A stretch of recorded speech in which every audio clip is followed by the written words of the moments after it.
Hello and welcome to Yes Presents. I'm Finney from the Young Environmentalists Society, and today I am interviewing Jake Kushner, who is the amphibian and reptile specialist at SOFO. So Jake, can you provide a short background? Of course. So I was born and raised here out on the East End. I grew up in Sag Harbor, going to Sag Harbor Elementary, then on to Pearson. I've always had a strong interest for the environment and wildlife. As a kid, I spent most of my days on the beach in the summertime. My mom's a teacher at the local school, so we spent our summers on the beach, hiking in the woods, fishing with my dad. So I always had a connection to nature out here.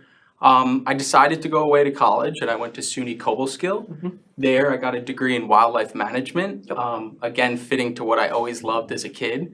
So I spent 4 years there working mainly on reptile and amphibian things. I've always sort of had a special affinity to those species. So I spent 4 years though. It was an amazing opportunity. I got a great education, got to do a lot of field work.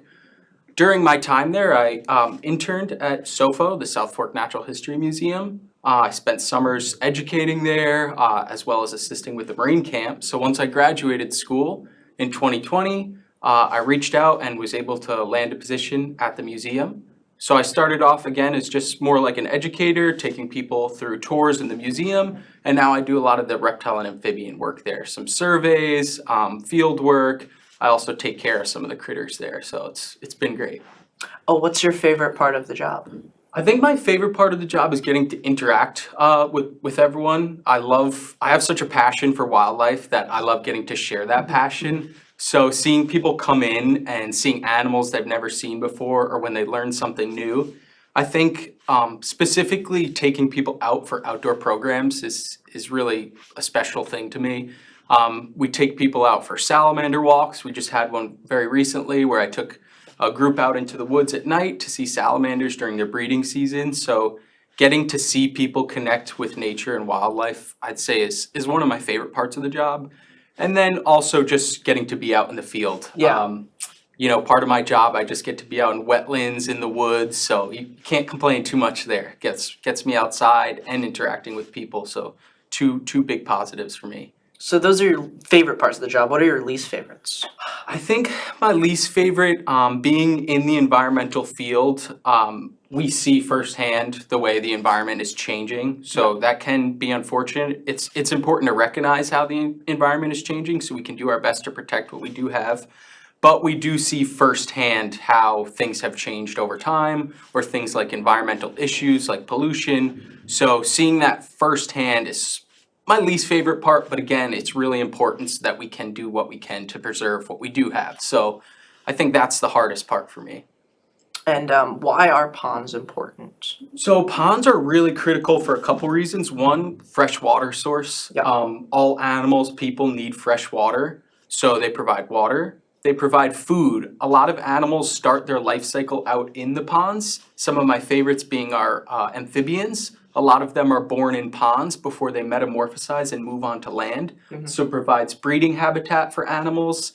Also just habitat for things like fish, turtles, and frogs, which are all critical animals here, really important members of our local ecosystem.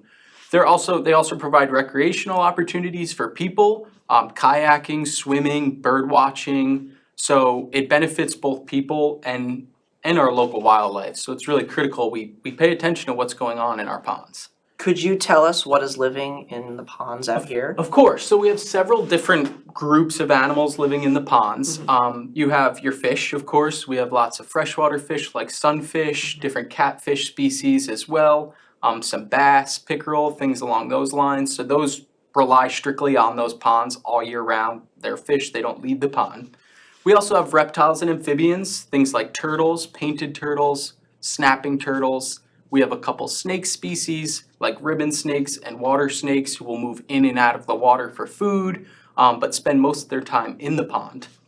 We also have some amphibians who will use ponds seasonally for breeding purposes, like our salamanders. We have frogs in the ponds like green frogs, bullfrogs, wood frogs. So there's quite an assortment. We have mammals too.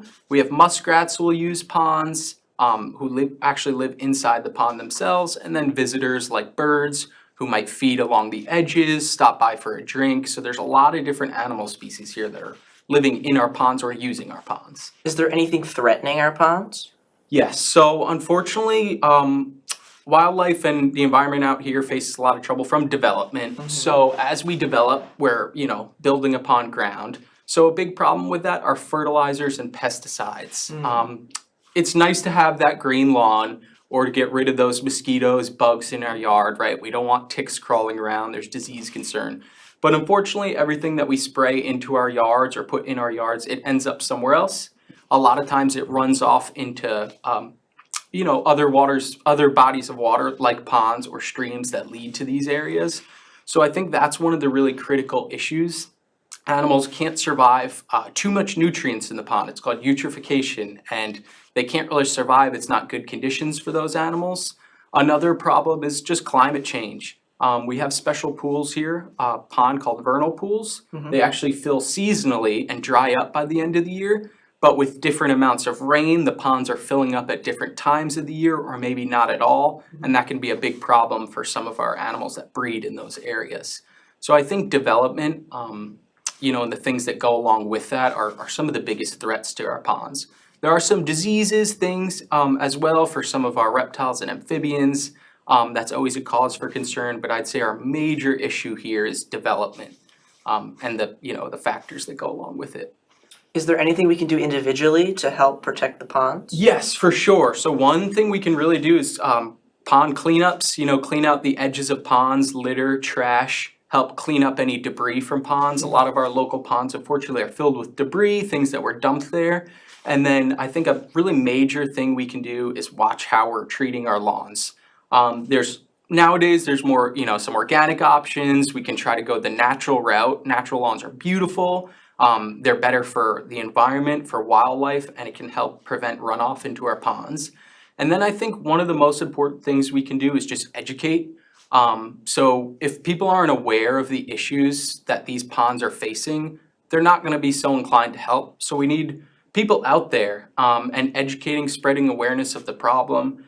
Water quality testing is something great we can do that people can even do on their own with a little water quality test kit, understand what the conditions of these ponds are, and that way we can report that back to different government organizations or places like museums where we can kind of gather that information and then see how we can improve the water quality in those areas. So I think educating is key, educating others, and then really being mindful of how we treat our lawns, our yards, and then I think picking up after ourselves are some simple things that we can do to keep ponds in good shape because they are so important. Is there anything you'd like to add? I think, like I said, just be mindful that, it's really critical that we keep these ponds in good shape. It's easy to see a pond sometimes and it looks like a weedy, green, muddy area, and we might not realize the importance, or we don't realize all the things that are living in the pond that we might just miss. So I'd say get out there, go check out some of these ponds, and you might find a connection that you didn't know was there. Check out the birds there, the animals. They're just great places to go and relax and hang out and really kind of soak in that importance. Well, thanks for coming today. Thank you for having me. It was a pleasure. I'm glad to be here and, would love to come by again. So thank you. Thank you.